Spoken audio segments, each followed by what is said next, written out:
Sosok tahanan Polres Jakarta Barat bergaya di konferensi pers ternyata tersangka KSP Indosuria. Viral di media sosial tahanan polisi yang bergaya ketika hendak press conference.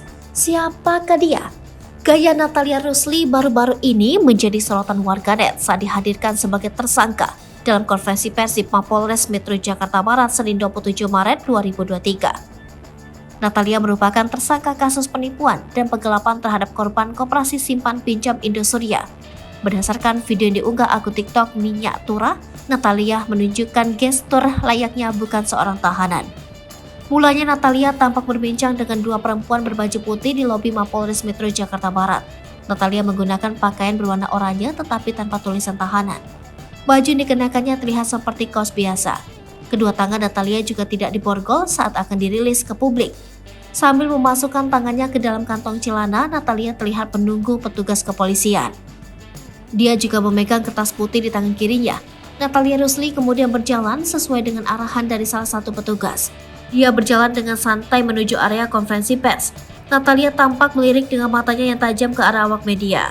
Saat Kasat Reskrim Polres Metro Jakarta Barat, Kompol Andri Kurniawan menunjukkan barang bukti pun Natalia masih memasukkan tangannya ke dalam kantong celana.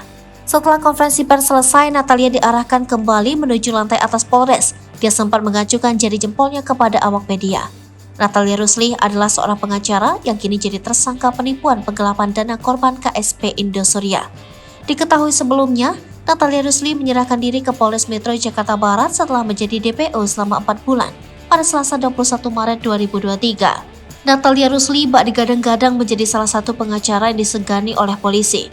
Hal ini lantaran ia disebut menyimpan rahasia terkait penyimpangan yang diduga kerap terjadi di lingkungan polisi. Natalia Rusli diketahui merupakan advokat atau pengacara di sebuah law firm di Jakarta, kelahiran Jakarta 3 Desember 1976.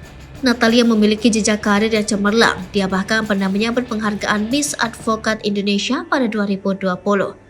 Ia juga aktif bermain media sosial.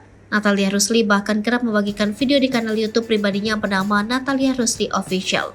Diketahui, ia mengenyam pendidikan di Fakultas Hukum Universitas Timbul Nusantara IBEK Jakarta Barat. Namun, menurut beberapa sumber salah satu firma hukum LK Law Firm, Natalia diduga belum berhak menyandang profesi pengacara.